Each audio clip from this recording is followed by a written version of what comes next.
Dzień dobry. Witamy Państwa na kolejnym już wydarzeniu organizowanym wspólnie przez Akademię Kultury Społecznej i Medialnej w Toruniu, Biuro Współpracy Międzyuczelnianej i Międzynarodowej Akademii realizującej program Erasmus+ oraz Regionalny Ośrodek Debaty Międzynarodowej w Toruniu. Dzisiaj gość specjalny z dalekiej Gruzji. Zatem, żeby wszystko było jasne i przejrzyste, przejdę teraz na język angielski. Good morning. Morning. How are you? Thanks, fine, perfect. I'm happy.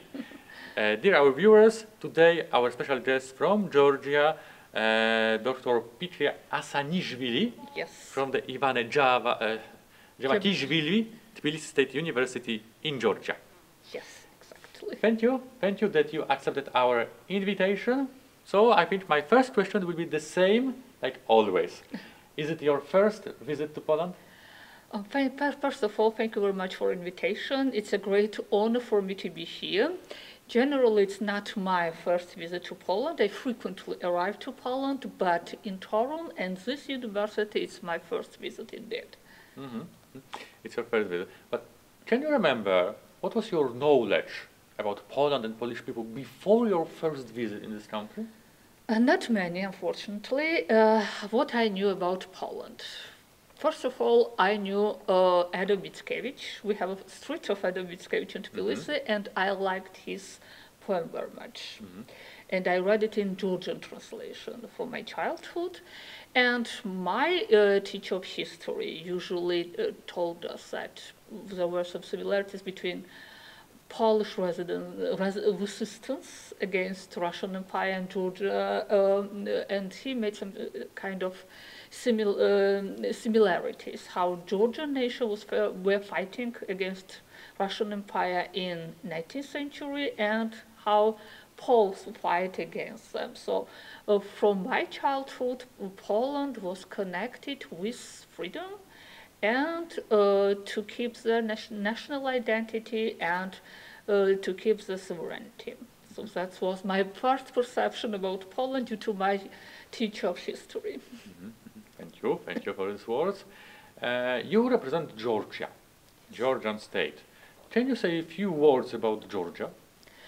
Of course, Georgia is located in the South Caucasus region.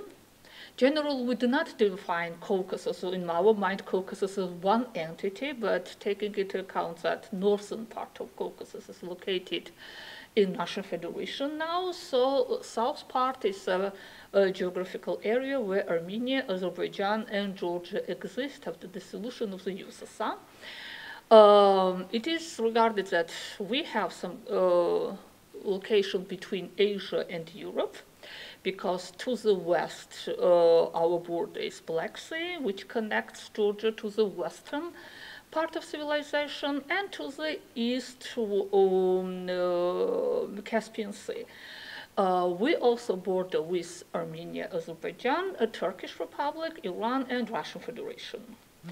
And to my point of view, I will add that Georgian civilization and culture is also cross-cultural, because we have some kind of influence of West and the East. It's fact. And who lives in Georgia? Majority are Georgians, but we also have largest minority of Azerbaijani population, almost 6%, Armenian population, 5%, and other nations. We had a very old Jewish community living on the territory of Georgia, but unfortunately after the dissolution of the USSR, when a lot of ethnic political clashes started in Georgia, majority of Jewish population left the country and moved to Israel. But still we have a very good relationship with our Georgian Jewish people. They frequently arrive to Tbilisi and visit the home places and etc., etc. So we have a good relationship with Jewish population as well. When I was in Tbilisi, I discovered a very beautiful Georgian alphabet. So in Georgia you use language, which one? Georgian. Georgian. And this is your main language? Absolutely. Any different dialects, languages? Yes. Actually, Georgia is unique language. In linguistics, it is called Kartvelian language, but Kartvelian language, okay. Because Sakartvelo, by the way, is a Georgian name of Georgia. Okay. We call them ourselves Kartveli. And language is also called Kartvelian, but within Georgian language we have three language groups. Also linguistics calls them Kartvelian language group. Georgian itself, Negrilian language, Spanian language, and Las language. Okay. Another question which I have is about the university which you represent, the oldest in the Caucasian region, the biggest.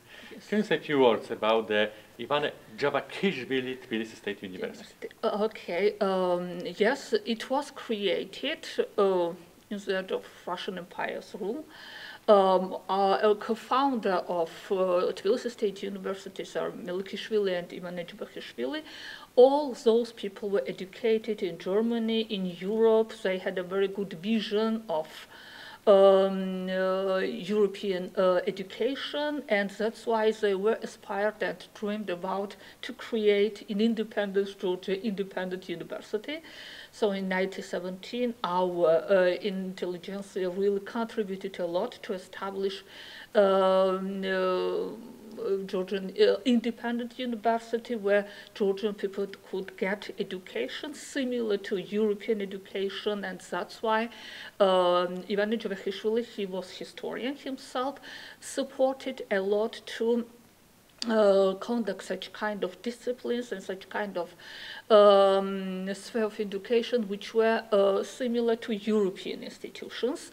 So first cathedral was opened and connected with history, but also we had a very good school of philosophy, psychology, and mathematics as well. And how many students your university has? Unfortunately, I really don't know, but in our faculty we have 5,000. 5,000 in your faculty. Yes. I think a lot of people in Poland heard about some protests who was during the last days in Georgia. So how you will describe the current situation in your country? Our situation currently is really very complicated due to many issues, but most of them is connected with so-called Russian law, which our Georgian parliament implemented last year in March, but they cancelled this law, but they accepted it in this year, in April, and huge demonstration is taking place in it. And they participate not only younger generation, but also academia as well, and NGO sector and mass media too. So it's some kind of huge protest because this law has some kind of similarity with the law which was adopted in Russian Federation in 2012, and our Georgian civil society afraid that some kind of restrictions can be fulfilled by Georgian government if this law is becomes legal and accepted, and it will decrease European aspiration of Georgia into EU. So that's why it's a major concern that our European future can be questioned, and that's why people protest a lot in the streets. Because there are some kind of points which make us concerned about this issue.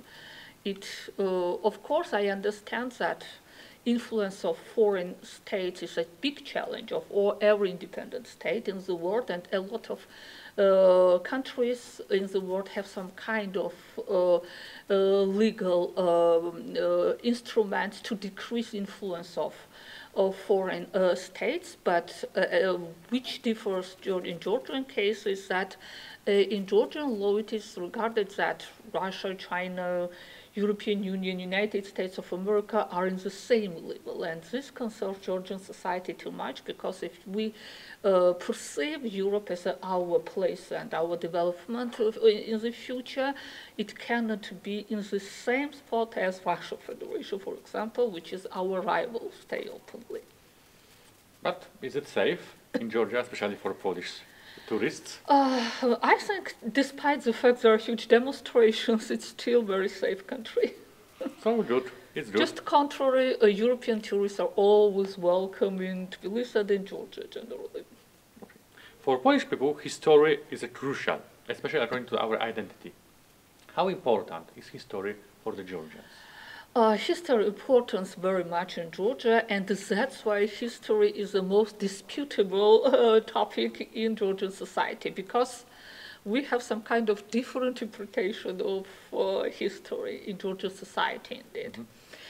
Taking into account that Georgia always attracted attention of huge and very powerful empires, Roman Empire, Byzantine Empire, later Ottoman Empire, Persian, later Russia as well. So we have absolutely different perceptions and different interpretation of the past and present as well. So that's why there are people who just sympathize Russian Federation too much and claims that without Russia we could not survive, that despite the fact that we became part of Russian Empire, it saved us from Islamization of Georgia because we had a huge influence from Ottomans and Persians.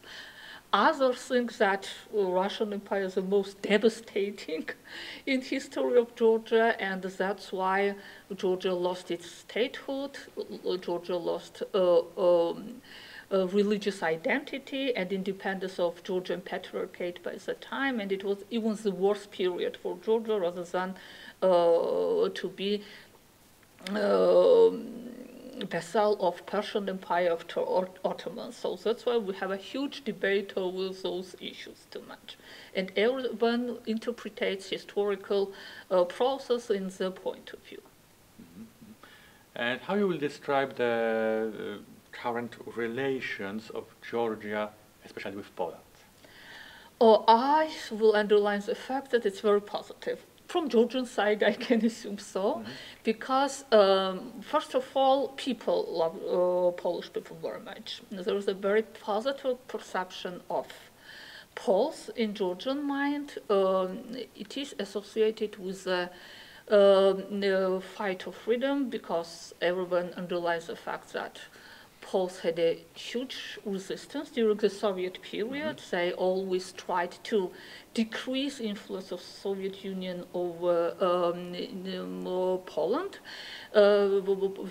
Poland has a huge movement, Solidarność, who tried to restore independence of Poland Republic, and so that's why in our mind Polish some kind of country who defeated USSR without military fighting, but with huge resistance and aspiration for freedom. So that's why some kind of role model for us. And what is the most important, Georgians also remember visit of President of Poland, Kaczynski, in Tbilisi, 2008, how they politically support Georgian nation, and that's why Georgia always expresses its grateful attitude towards Poland nation. We regard it as not only just personal visit of Polish president by the time, but general support of Polish nation towards Georgia by that time. We are here thanks to the Erasmus Plus program who are realized by the University of Social and Media Culture in Toruń, Poland. Can you say a few words about this university? All right, it's my first visit here. I've never heard about it before, and it's my bad, I recognize this fact, but now I am very much impressed by this university, by the staff of this university, and personally I'm very grateful that you invite me here and I had such kind of possibility, because it was a huge personal and, how to say, professional experience at the same time. From one hand, I was amazed by this university with administration and people and colleagues which I met here, and they are my friends now, and I know that I never forget them, and I will keep in touch by all means. Thank you very much for this kind words, and thank you very much that you accepted my invitation to this unique interview. It's my pleasure. Thank you so much. A Państwu dziękuję bardzo za udział w tymże wydarzeniu realizowanym wspólnie przez Akademię Kultury Społecznej i Medialnej w Toruniu, Biuro Współpracy Międzynarodowej i Międzyuczelnianej realizującej program Erasmus+ oraz Regionalne Ośrodek Współpracy Międzynarodowej w Toruniu. Thank you very much once again. Thank you so much for invitation. Dziękujemy.